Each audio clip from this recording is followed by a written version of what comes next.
I moved into Meadowbrook Estates on a sunny Tuesday in May, pulling my restored 1967 Mustang into the driveway of my new craftsman-style home. The neighborhood was picture-perfect, with manicured lawns, white picket fences, and oak trees lining every street. I had just sold my tech consulting firm and was looking forward to a quiet life working remotely on select projects. My golden retriever, Biscuit, bounded out of the car, tail wagging as he explored his new yard. I should have known the peace wouldn't last. The next morning, I was enjoying coffee on my porch when a silver SUV screeched to a halt in front of my house. A woman in her mid-40s emerged, wearing a crisp white pantsuit despite the early hour and clutching a leather-bound binder like it was the Holy Grail. Her hair was styled in that aggressive Karen haircut, the one that screams, "I need to speak to your manager," from 3 blocks away. She marched up my driveway with the determination of a general invading enemy territory. "Good morning. I'm Karen Mitchell, president of the Meadowbrook Estates HOA. I noticed several violations already, and you've only been here 1 day. First, your car was parked at a 17-degree angle in your driveway instead of the required 15 degrees. Second, your dog was outside at 7:03 a.m., and quiet hours don't end until 7:15 a.m. Third, your welcome mat is burgundy, but Section 12, Paragraph 8, Subsection C of RCC and RS clearly states that all exterior door mats must be in earth tones, and burgundy is classified as a jewel tone. I'll need you to correct these immediately." Before I could even process this avalanche of absurdity, she thrust a stack of violation notices into my hands and clip-clopped back to her vehicle. I stood there, coffee growing cold, staring at the official-looking forms with the HOA letterhead. Each violation came with a $50 fine. For my welcome mat? I took a deep breath, reminding myself that I'd dealt with difficult clients before. I could handle one overzealous HOA president. If you're enjoying this tale of suburban warfare, make sure to smash that like button and subscribe to Karen Eat World. Trust me, you won't want to miss how this situation escalates, and your support helps me bring you more stories of karmic justice. Now, let's get back to Karen's reign of terror. I spent the next week trying to be the model neighbor. I measured my car's parking angle with a protractor. I kept Biscuit inside until exactly 7:15 a.m. I bought a new welcome mat in what could only be described as sad beige. I even read through the entire CC and RS document, all 73 pages of it, highlighting the most ridiculous rules. Did you know there was a specification for the exact shade of white for window trim? Or that garden gnomes were banned but flamingo lawn ornaments were acceptable as long as they didn't exceed 18 inches in height? Despite my compliance, Karen found new violations. My grass was 1/4 inch too tall. My mailbox flag was pointing northeast instead of due north. I had received a package delivery at 4:37 p.m., and the box sat on my porch until 5:12 p.m., violating the rule that all deliveries must be brought inside within 30 minutes. Each violation came with another $50 fine and a personal visit from Karen, who seemed to take genuine pleasure in catching me breaking rules I didn't even know existed. The breaking point came on a Saturday afternoon. I was in my backyard with Biscuit, throwing a tennis ball while I took a work call with a former colleague in Singapore. It was important, potentially a 6-figure contract. Biscuit was having the time of his life, running back and forth, when suddenly Karen appeared at my fence line. "Excuse me. Your dog's barking is exceeding the maximum decibel level allowed in Section 45 of the Noise Ordinance. I'm going to need you to bring him inside immediately." I muted my call. "Karen, he's not even barking. He's just panting from running." His panting is disruptive. Also, you're using a yellow tennis ball, and Section 19 states that all pet toys visible from neighboring properties must be in neutral colors to maintain aesthetic harmony. That's 2 violations. I watched her make notes in her binder. Then she looked at her watch with theatrical precision. Also, it's 4:58 p.m. At 5 p.m., all outdoor pet activities must cease for the dinner hour. You have 2 minutes to comply. I finished my call inside, fuming. This was beyond petty. This was psychological warfare over property lines and paint swatches. That evening, I did what any reasonable person would do. I requested a meeting with the HOA board to discuss Karen's enforcement practices. Surely, I thought, the other board members would see that she was abusing her authority. The meeting was held in the community center, a bland room with fluorescent lighting and the faint smell of old coffee. I arrived early, prepared with documentation of every interaction, every fine, every absurd violation. The board consisted of 5 members, including Karen, who sat at the center of the table like a queen on her throne. The other 4 members were clearly terrified of her. I presented my case calmly and professionally, showing examples of contradictory enforcement and rules that seemed designed purely for harassment. The other board members nodded sympathetically, but when it came time to vote on reviewing Karen's authority, each one voted to support her. Karen smiled at me with such smug satisfaction that I knew the fix was in. She had either blackmailed or bullied every single person on that board. The HOA operates on a system of rules, and rules must be followed. If you can't comply with our community standards, perhaps Meadowbrook Estates isn't the right fit for you. However, I'm willing to overlook your recent violations if you agree to a probationary period with weekly inspections. Weekly inspections of my property. By Karen. I declined as politely as I could manage and left the meeting. In my car, I sat for a moment thinking. I hadn't built a successful business by backing down from bullies, and I certainly wasn't going to let a power-drunk HOA president drive me out of my own home. But I needed to be smart about this. I needed to understand exactly what I was dealing with. Over the next few days, I did some research. I had connections from my years in business, including a few lawyers who owed me favors and a private investigator who had helped me vet potential business partners. I made some calls. What I discovered was fascinating. Karen had been HOA president for 7 years, which was unusual since terms were supposed to be 2 years with a maximum of 2 consecutive terms. She had somehow gotten that rule changed. She had also driven out 3 families in the past 2 years through relentless violation notices and fines. But more interesting was what I learned about Karen's own property. My private investigator friend, Marcus, was thorough. He discovered that Karen had at least a dozen violations on her own property that she conveniently ignored.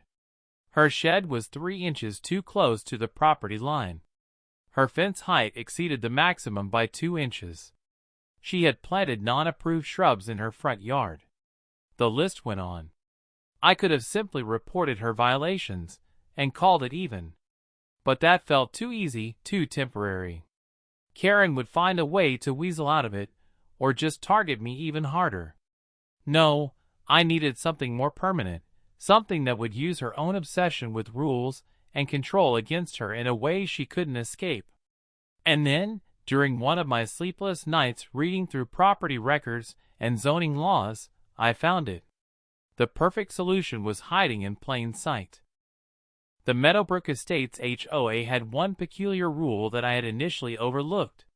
Section 67 stated that any property owner could call for a complete audit of HOA leadership if they could get 25% of homeowners to sign a petition. It also stated that during such an audit, an independent third party would review all HOA actions for the previous 5 years. I started talking to my neighbors. It turned out I wasn't the only one who had suffered under Karen's reign. The elderly couple 3 houses down had been fined repeatedly for their garden decorations. The young family across the street had been cited because their children's chalk drawings on their own driveway violated the visual pollution clause.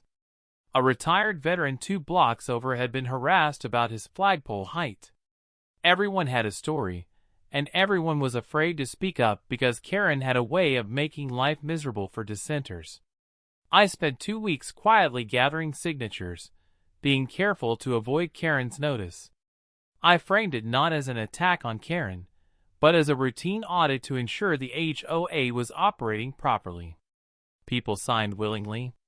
Some signed eagerly. Within 10 days, I had 40% of the neighborhood on board. I submitted the petition on a Wednesday morning, hand-delivering it to the HOA's registered agent, who, by law, had to accept it. Karen showed up at my door that evening. Her face was red, and her hands were shaking as she clutched yet another violation notice. "You think you're clever, don't you? Well, let me tell you something. I've been president of this HOA for 7 years, and I've dealt with troublemakers before. This audit will find nothing wrong because I run a tight ship. But in the meantime, I'll be watching your property like a hawk. Every single violation, every tiny infraction, I will document and fine you for. You just made a very big mistake." She threw the violation notice at my feet. This one was for having my garbage cans visible from the street for more than 30 minutes on trash day. Another $50. I picked it up calmly and smiled at her. "I look forward to the audit results, Karen. I'm sure everything will be perfectly in order." She stormed off, and I went inside to make a phone call. It was time to activate phase 2 of my plan. You see, while I had been gathering signatures, Marcus had been digging even deeper into Karen's background. What he found was explosive. Karen had been using HOA funds for personal expenses, small amounts, but consistently over the years. A dinner here, charged as a board meeting. Gas for her car, labeled as community inspection travel. She had been skimming maybe $2,000 or $3,000 a year, not enough to raise immediate red flags, but over 7 years it added up. More importantly, it was embezzlement. I didn't want to go to the police yet.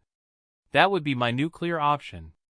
Instead, I wanted to let the audit find it naturally. I had ensured that the independent auditor selected was a forensic accountant with a reputation for thoroughness. The kind of person who would find a missing penny in $1 million budget.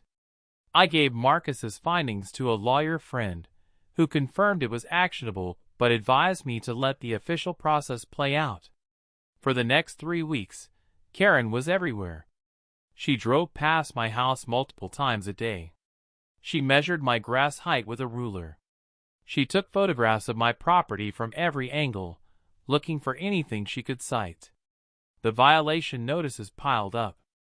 Apparently, my house numbers were 0.05 inches too small, according to municipal code, that she had suddenly decided to enforce. My porch light was 3 watts brighter than the recommended level. Biscuit's water bowl in the backyard was visible from a neighbor's second-story window, violating some obscure aesthetic guideline. The fines totaled over $2,000. I paid none of them, knowing that they would all be reviewed during the audit. Other neighbors reported similar harassment. Karen was lashing out at everyone who had signed the petition, which only made people angrier. The neighborhood was reaching a boiling point, and Karen was the one holding the match. Then came the incident with Biscuit. I was working from home on a Thursday afternoon when I realized I hadn't seen Biscuit in a while.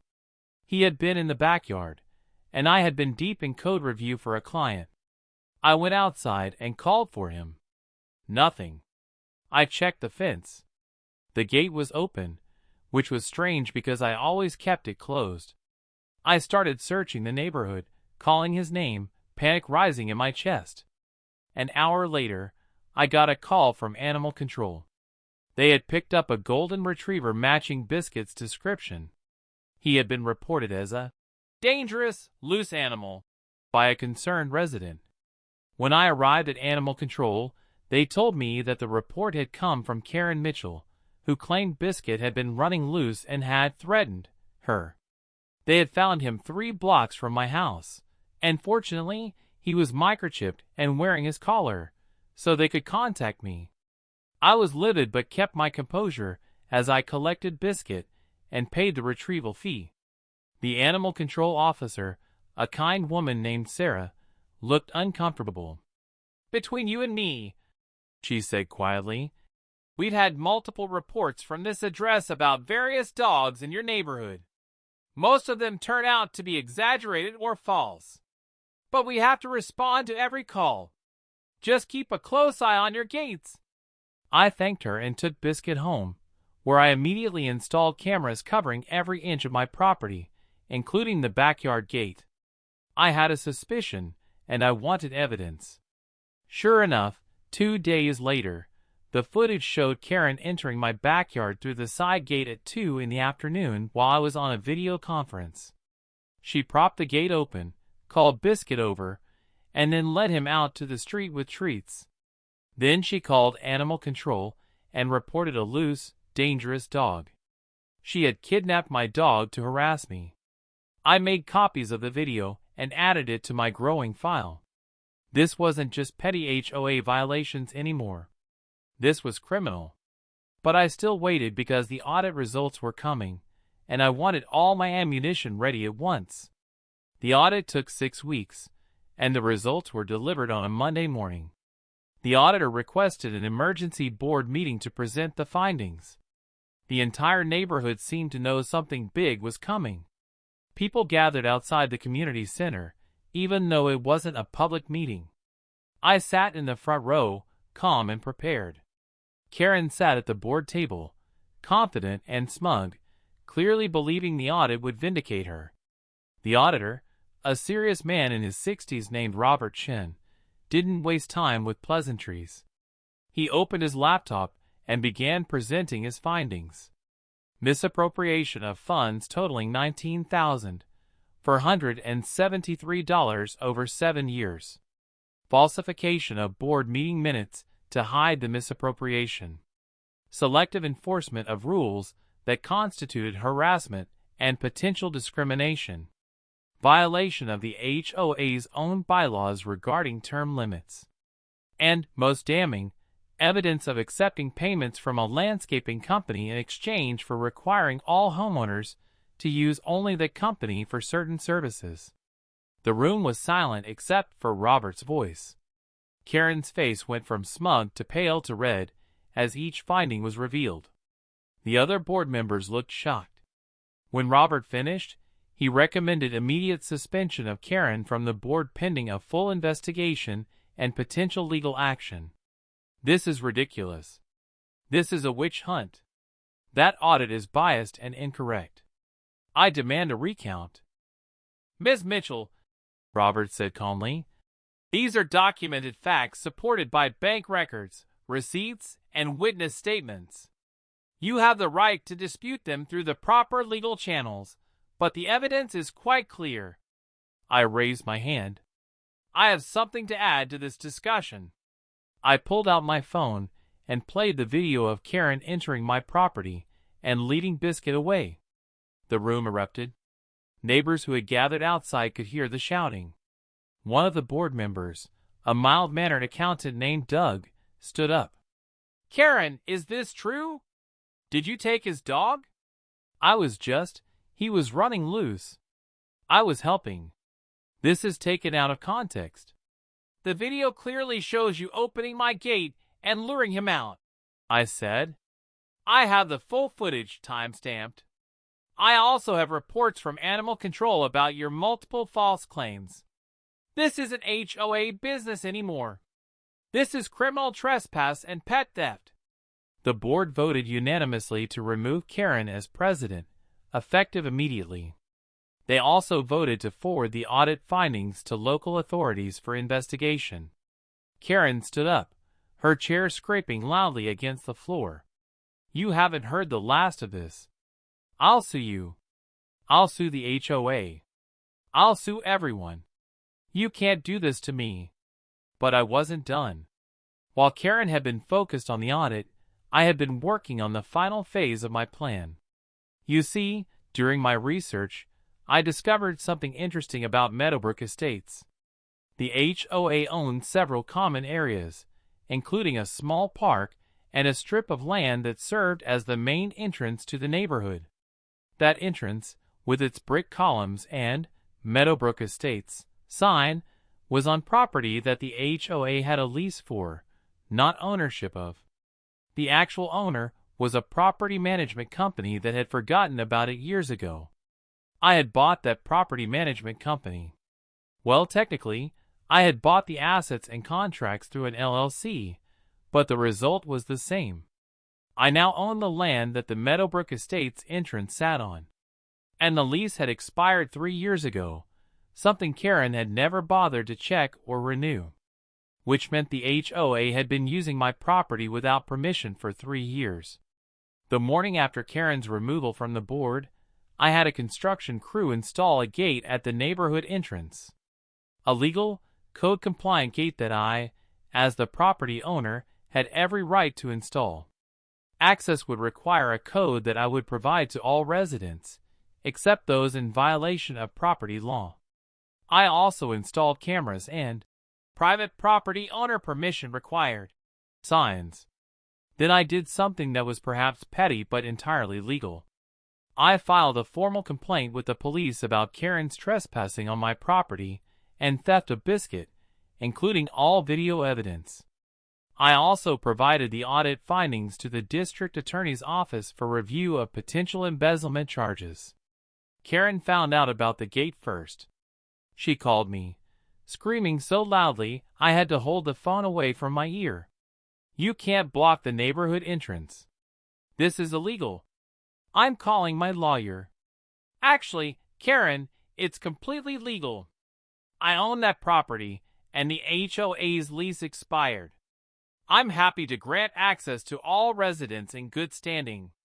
However, residents who have committed crimes on my property, such as trespassing and pet theft, will not receive access codes until those matters are resolved legally. You bought the property just to spite me. That's harassment." "No, Karen, I bought the property as an investment. The fact that it solves a problem with neighborhood access is just a bonus. Of course, if you'd like to discuss this further, I recommend you speak with your attorney. Oh, and speaking of attorneys, I believe you have a meeting with the police scheduled for tomorrow regarding the Biscuit incident, and possibly with the DA about those HOA funds. Good luck with all that." I hung up. 20 minutes later, a police car arrived at Karen's house. Through my network of now friendly neighbors, I learned that she was being questioned about the dog theft. The video evidence was clear, and Biscuit's microchip records proved ownership and that he hadn't been loose or dangerous. Sarah from Animal Control had also provided a statement about Karen's pattern of false reports. The following week, Karen was arrested. The charges were criminal trespass, pet theft, and, after the DA reviewed the audit, multiple counts of embezzlement. I watched from my porch as she was led out of her house in handcuffs, still protesting, still insisting she had done nothing wrong. The silver SUV sat in her driveway at exactly a 15-degree angle, perfectly compliant with the rules she had once enforced so viciously. But the real moment, the one I had been waiting for, came 3 days later. Karen had been released on bail, and she returned to the neighborhood to find that her house access code had been changed by the new HOA board as part of their investigation into her actions. She couldn't get past the gate I controlled, and the HOA wouldn't let her into the community center for an appeals hearing. She stood at that gate, her expensive SUV idling, staring at the keypad. I happened to be driving out at that moment. I stopped my Mustang next to her vehicle and rolled down my window. She looked at me, and for the first time since I had met her, Karen Mitchell was speechless. Her face showed complete comprehension of what had happened. I hadn't just beaten her at her own game. I had bought the game board, rewritten the rules, and locked her out permanently. Her perfectly made-up face crumbled as she realized that every petty violation, every harassment campaign, Every abuse of her power had led her to this moment. She was facing criminal charges, financial ruin from legal fees and restitution, removal from her beloved HOA presidency, and she couldn't even get into her own neighborhood without asking for help from the very people she had tormented. The woman who had wielded a binder full of rules, like a weapon, now understood what it felt like when those rules were used against her with precision and creativity she couldn't have imagined. I didn't say a word. I just smiled, gave her a little wave, and drove through the gate as it closed behind me, leaving her sitting there in her SUV, finally understanding that she had picked a fight with the wrong neighbor. If you enjoyed watching Karen's empire crumble under the weight of her own petty tyranny, please hit that like button and subscribe to Karen Eat World for more stories of perfectly served justice.